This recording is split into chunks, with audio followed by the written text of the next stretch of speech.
Christianity without power is confraternity with drama. If you must have a home that will be outstanding, then there are certain truths that must be very plain to you. I have a wonderful home, extremely wonderful. When I say wonderful, I mean very wonderful. My wife and I, we've been married for a couple of years. We've been together this February. Next month, we'll make it 20 years we've known. And we are still courting. We are still in courtship. How is that a reality? Let me say this about marriage. Marriage is not the coming together of two needing people. Because that is what happens in Africa. Two needy people. I'm looking for somebody that is compatible. I'm looking for somebody. You always know. Marriage is a coming together of two giving people. Not needy people.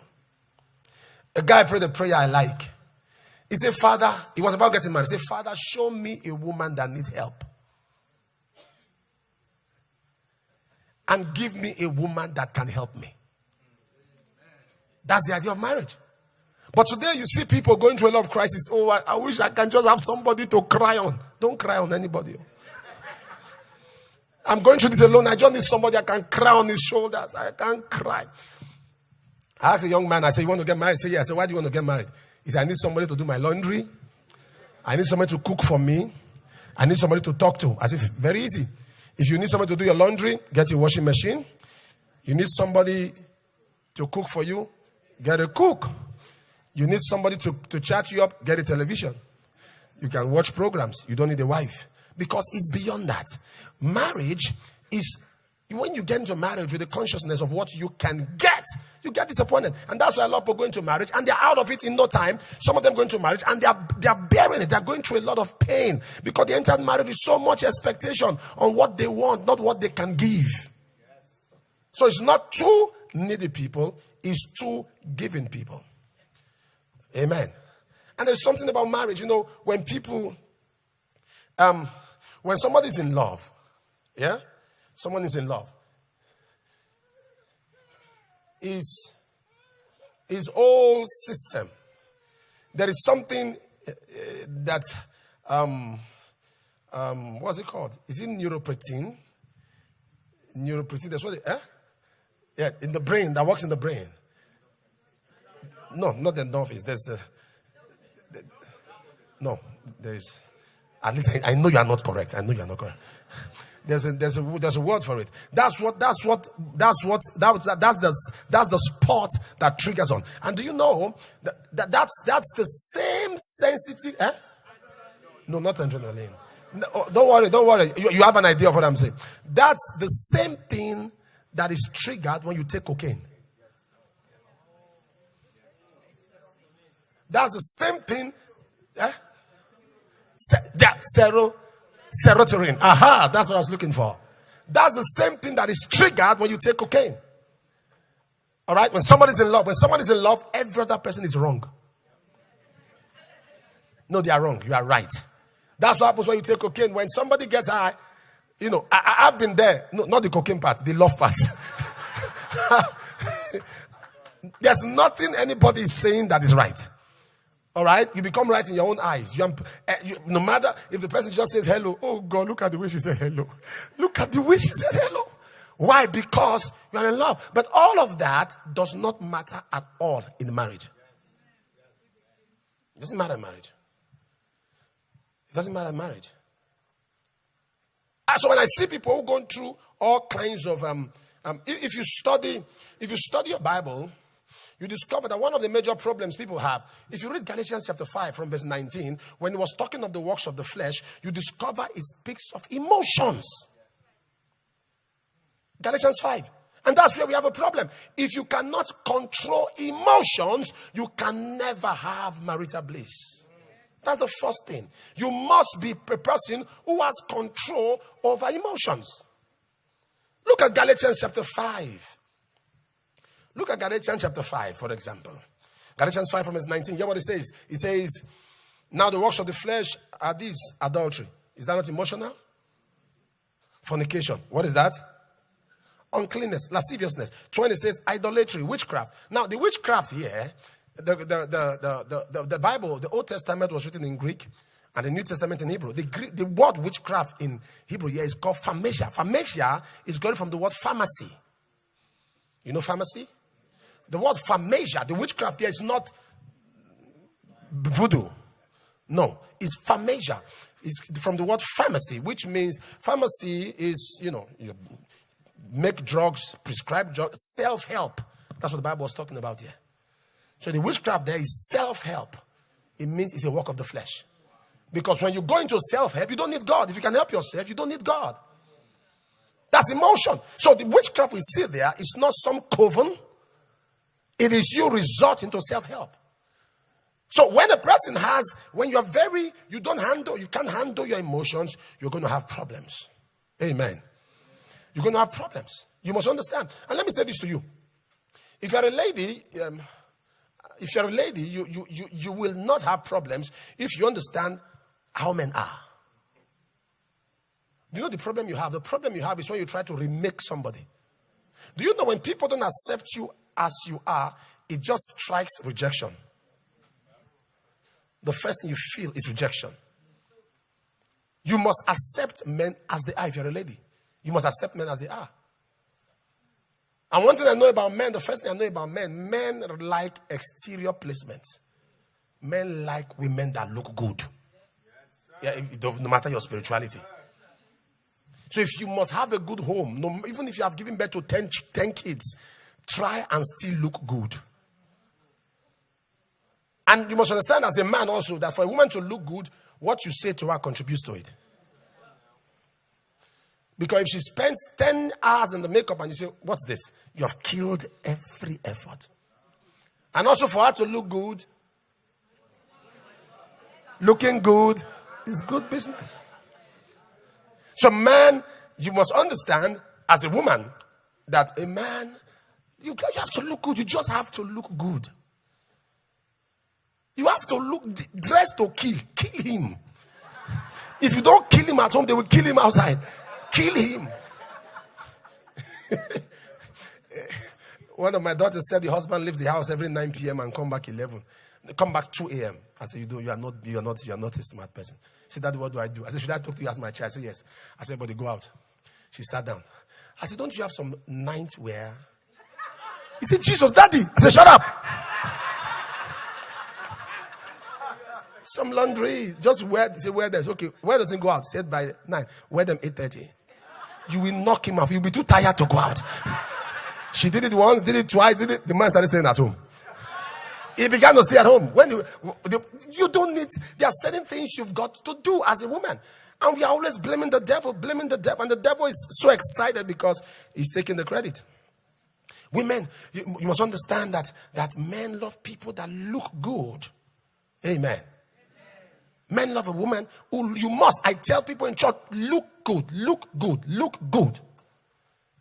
Look good as a lady. When you get back home, before you go to bed, take off all that makeup.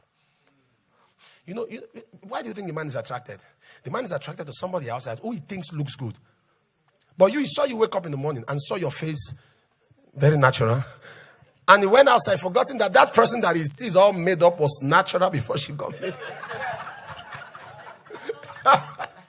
You understand? Look good. He must look good. And in church we don't say this like this. Just pray. Just rebuke the devil. So every strange woman. And sometimes we empower the strange woman with our strange characters. See. So there's a place for spirituality. We'll talk about that. There's a place for spirituality. And you must understand. Women have problem because women also try to remake a man. Women try to remake a man. You see, women love a honest man.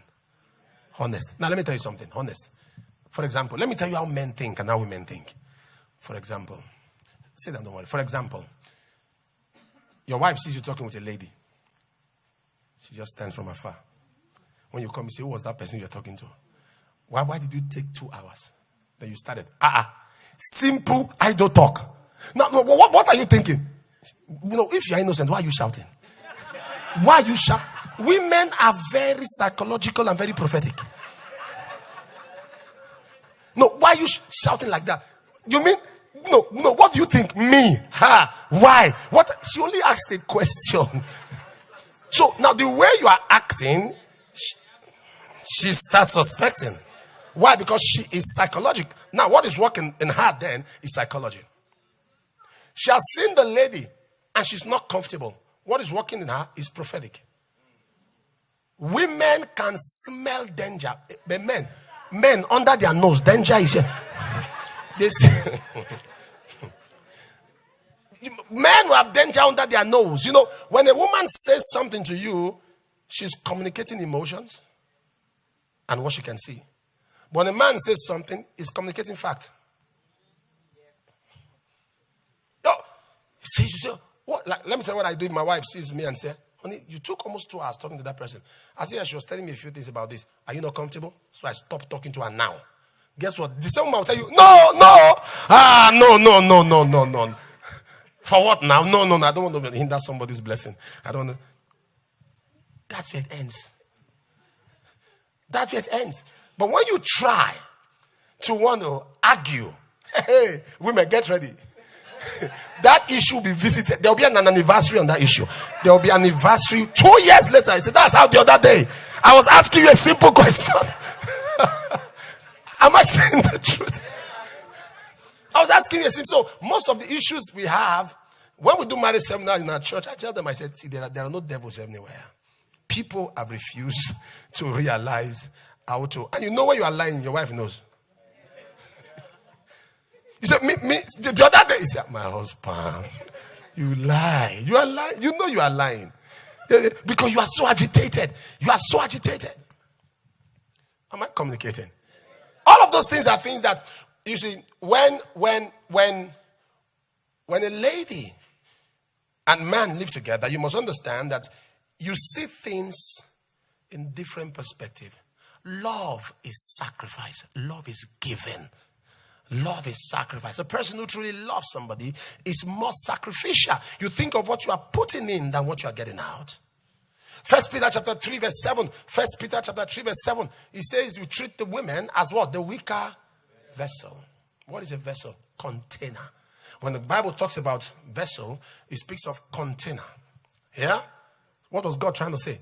Take care of a container because it is weak. What is the container? The exterior. Take care of it. It is weak.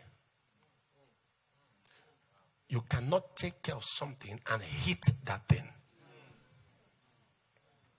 Because in other words, it is breakable. There's a way you treat her, you break her. And I tell men, I say, you must treat your wife well because the easiest person to kill you is your wife. And she can kill you without traces. Very easy. She just drops something in your food gradually. You start dying gradually. Instrumental killing. Gradually. So you've got to treat her very, very well. Women love honest men. Women love communication. Women love a man who communicates, a man who converses, a man who communicates. And you see, in school, they taught us communication. They taught us writing, speaking, what else? Reading, hearing. But there is one that they did not emphasize. Listening. So most time we don't listen, and this when there's a problem. Now this is how women are. When a woman comes, your wife comes to you at the end of the day, and she's telling you how they went. She wants to unburden her heart. Don't pick faults. Don't tell her where she's wrong. Let her get done. You say, see, I went to work today. My HR came and look at what they were saying. I was my phone was ringing. I didn't hear. Don't you? I've always been telling you about that. Your phone. You don't pick your call. No, she doesn't want that. She doesn't want that. At that period, in fact, if somebody offended her, join her to insult the person while she's still talking. Join her. Say, are you serious? Is he all right? He said, my husband, thank you. Calm down. Let me finish. Say, go on. You already know where you are going. He said, what was that? He said, come down. Now, if she made a mistake at the end of the day, when she's done, if she's a believer, she'll come back to you. He said, well, Even though I know the way I shouted was not right, then you cannot say, that's true. I thought so too. But if you usher, when you communicate with people, don't be critical. Don't pick faults. Listen. The reason why a lot of women are in the same house with their spouse and they live like strangers is because the last time they tried to unburden their heart, they ended up with more pain. You made them feel guilty. You just allow them to speak. I don't know if I'm talking to somebody else. Let them speak. Let them speak. Let them speak. You see, my colleague just dropped me. He said, which of them? And she mentions the name. It's a male. He has not even started. He said, he dropped you where? In my house. Oh, my God, America. If we're in Africa, I will give you a black eye. You mean she will keep quiet? She won't say nothing. Are you listening? She won't say nothing. And that's how men are. Sometimes, when a woman is in pain, she wants to say it. When a man is in pain, he wants to be left alone. That's why you see your husband, he might be tense. You're like, you mean you can't talk to me? You can't talk. He doesn't want to talk. You might see him on his phone. He's not actually enjoying the phone. He wants to disabuse his mind. He wants to distract his mind. Are you following me? But a woman is in pain. She wants to communicate. She wants to talk about it. She's not happy. She's hurting. When we understand how to handle these different emotions, this different energy, they will discover that marriage is blissful. You will enjoy your marriage. I don't like your amen at all. I don't like your amen at all. This week, God will open strange doors for you. Amen. Are there people that will cause you problems? May you not meet them this week. Amen. Are there people that will show you favor? May you meet them this week. Amen. I decree that what man cannot do for you, God will do it. God will give you help from strange quarters. Amen. The testimonies that will happen in your life will become the debate in the society. Amen. You are heavily guarded. Amen. Those that are waiting to see you fall, they will wait in vain. Amen. Those that are waiting to see you expire, they will wait in vain. Amen. For every prayer you will pray this week, I say amen to it. Amen. It's a great week for you. Amen. In Jesus' mighty name. Amen.